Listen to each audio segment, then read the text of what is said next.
Sir, अब बंगाल में जो कुछ हो रहा है वो तो अप्रत्याशित नजर आ रहा है। पहली गाज तो गिर गई है।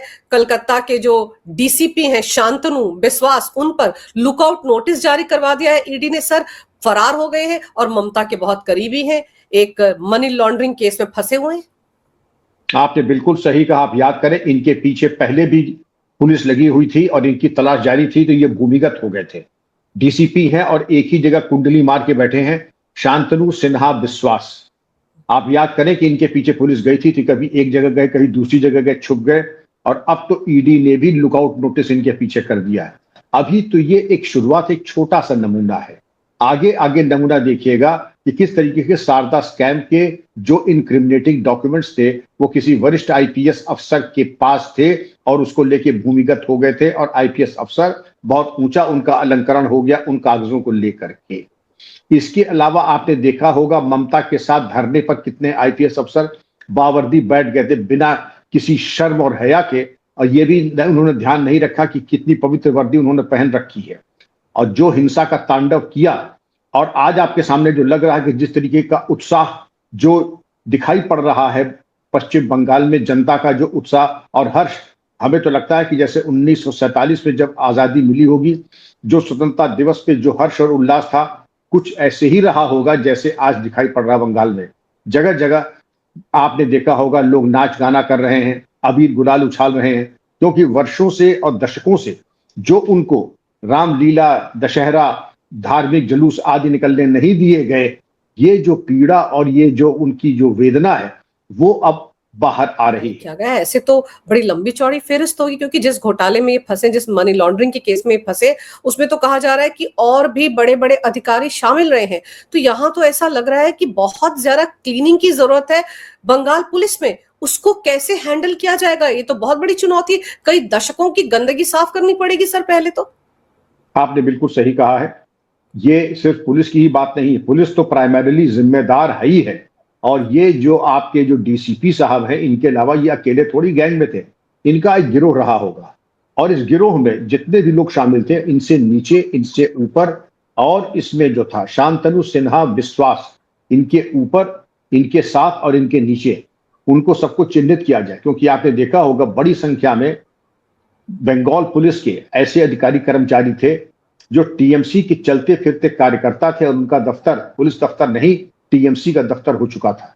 और यह भी सर्वविदित है कि टीएमसी के दफ्तर में और आईपैक के दफ्तरों में बड़े बड़े अधिकारियों के और मिनिस्टर्स के लेटर हेड रखे जाते हैं कि जिसका जो मन में आए, जिसके लेटर हेड पे चाहे जो लिख करके दे दे। और जिस तरीके की लूट खसोट मचाई थी वो भगवान ही मालिक है।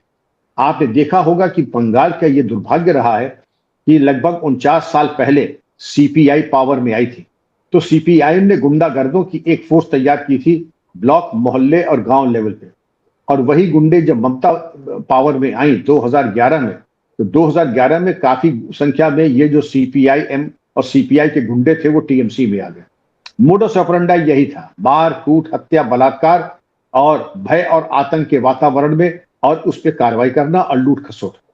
शासन प्रशासन ऐसा हो गया था कि टीएमसी काडर ही निर्णय करते थे कि थानों में नियुक्ति किसकी होगी। थानों में नियुक्ति के बाद ऊपर जो पोस्टिंग थी वो भी टीएमसी काडर डिसाइड करते थे।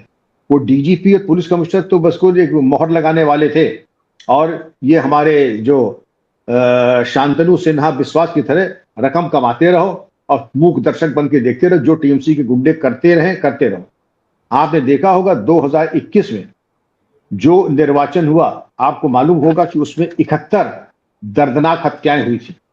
पंचायत निर्वाचन उसके पहले जब हुए थे तो उसमें कई सीट्स में लोग मारे, भय और आतंक के कारण कोई कैंडिडेट ही नहीं खड़ा हुआ, निर्विरोध लोग चुन लिए गए। ये आतंक का स्तर था, भूल न जाए जनता। इसलिए ये याद रखिएगा, पंचायत इलेक्शन में ऐसा हुआ, बड़ी संख्या में निर्विरोध चुन लिए गए, क्योंकि भय और आतंक के कारण अंजू जी कोई प्रतिद्वंदी खड़ा ही नहीं।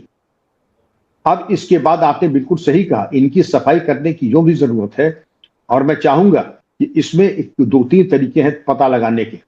एक तो होता है intelligence special branch, intelligence bureau, AI, कि जहां जहां आपको अपराधियों को पता लगे, इस तरीके के जो संदिग्ध अधिकारी जो कि अपराधी की श्रेणी में आते हैं, उनकी फहरिस्त बना ली जाए।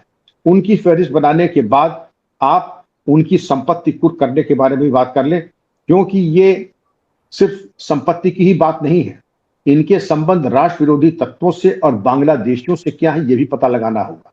ये संपत्ति राष्ट्र की है, इनको आपको अटैच करना होगा।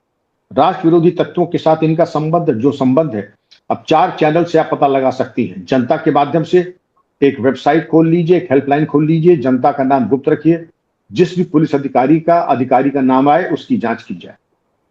आर्टिफिशियल इंटेलिजेंस भी लगाइए, टेक्नोलॉजी का इस्तेमाल कीजिए।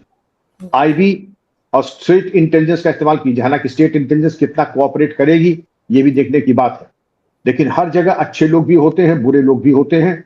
पश्चिम बंगाल में आपने देखा होगा अच्छे लोगों की कमी नहीं है। उन अच्छे लोगों का पीठ पे हाथ रख के उनको आशीर्वाद दें, उनका सहयोग प्राप्त करें और अच्छी फहरिस्त एक बिल्कुल बना लें, बिना किसी प्रतिशोध की भावना से। जैसा कि प्रधानमंत्री महोदय ने कहा था कि प्रतिशोध की भावना से कोई काम न करें, बल्कि एक पश्चिम बंगाल के विकास की बात करें। तो उसके मद्देनजर अपराधियों को चिन्हित करें, सही अपराधी चिन्हित करें, राष्ट्र विरोधी तत्वों को। और जो पुलिस अधिकारी, जो ऐसे अधिकारी जो कि आपराधिक हैं और जिन्होंने खोखला कर दिया और पश्चिम बंगाल की जनता का धन लूटा है, उनके ऊपर तो कार्रवाई होनी है। और उनकी शुरुआत वहीं से कीजिए जिनका नाम आपने खुद लिया था, शांतनु सिन्हा बिस्वास, ये और ऐसे जिनके गिरोह थे। दूसरे जो टीएमसी काडर्स के आपराधिक हैं, जिनको कहते हैं पॉलिटिकल क्रिमिनल्स, पॉलिटिकल क्रिमिनल्स। अगर कोई अपराधी है वो राजनीति कर रहा है, इसका मतलब थोड़ी कि उसको कोई अभयदान मिल गया है। अगर टीएमसी क्रिमिनल है या कोई भी क्रिमिनल है, अगर वो राजनीति कर रहा है तो उसको कोई अभयदान नहीं मिला है, उनके ऊपर पहले कार्रवाई होनी चाहिए। ये एक प्रोजेक्ट मैं आपको 90 दिन का दे रहा हूं। ये हो सकता है कि शरारती सांप्रदायिक दंगे कराएं, ये हो सकता है कि कुंठा में जैसा ममता ने कहा कि हम इस्तीफा नहीं देगा। अरे भाई, आपने मनमाने तरीके हैं क्या? आप तो वैसे ही जो है केयरटेकर चीफ मिनिस्टर हो गए, 8 तारीख को वैसे ही मियाद खत्म हो जाएगी, असेंबली की भी और आपकी भी। तो जब एक्सपायर्ड और चले हुए कारतूस होती तो उसको कहाँ डस्टबिन में फेंक दिया जाता है। अपने आप इस्तीफा नहीं देंगे तो डस्टबिन में फेंक दी जाएंगी। इनको समझता है हम एनआरसी नहीं होने देगा, हम सीए नहीं होने देगा, मनमाने तरीके से कानून की व्याख्या अपने हिसाब से, वोट बैंक के हिसाब से। तो वो आपको मालूम होना चाहिए कि आपके अब हुल्लड़ मुरादाबादी ने एक शेर लिखा था, आपने सुना, हालांकि व्यंग्यात्मक है। खिजा के फूलों से कभी आती बहार नहीं, खिजा के फूलों से कभी आती बहार नहीं, और हारे हुए नेता को कोई देता उधार नहीं। एक हारे हुए नेता अपने कुर्सी को देख के बोले, ऐ मेरे दोस्त, मेरे नसीब में तेरा प्यार नहीं। तो ये ऐसा इनका भी हाल है कि अपनी कुर्सी को देख करके ये विलाप कर रही हैं कि मेरे नसीब में अब तुम्हारा प्यार नहीं। आप ऐसा हताश न हो, दोबारा इलेक्शन होगा 5 साल बाद, 10 साल, हो सकता है जनता फिर आप उनको वर्गला लें अपनी बातों से। ये तो जनता जनार्दन है, जिसको चाहे गद्दी में बैठा, जिसको चाहे 2 मिनट में उतार दे। आपको भी विश्वास हो गया था कि आप गद्दी से कभी उतरिएगा नहीं, और जब जनता ने उतार दिया तो आप उतरने को ही तैयार नहीं। जैसे जिद्दी बच्चा होता है, झूले में बैठा है, पार्क में गया, और जब टाइम खत्म हुआ तो पापा ने कहा चलो, उनका नहीं, हम नहीं उतरेंगे। तो पापा क्या कहते, 2 थप्पड़ मार के उतारते हैं बच्चे को, नहीं उतारते। तो गवर्नर के पास तमाम अख्तियार हैं, और मैं उसको आगे नहीं कहूंगा, अक्लमंद को इशारा काफी है। आप अपने इस्तीफा दे न दे वो आपकी जिम्मेदारी है, वरना गवर्नर को और संविधान में क्या प्राविधान है मुझे बताने की जरूरत नहीं है। डस्टबिन में ऐसे ही होता है, जो चला हुआ और जिसकी एक्सपायरी दवा की हो जाती है, उसका स्थान डस्टबिन में ही होता है। तो आपकी इज्जत आपके हाथ में है, ऐसा कोई काम न कीजिए कि हंसी का पात्र बन जाए।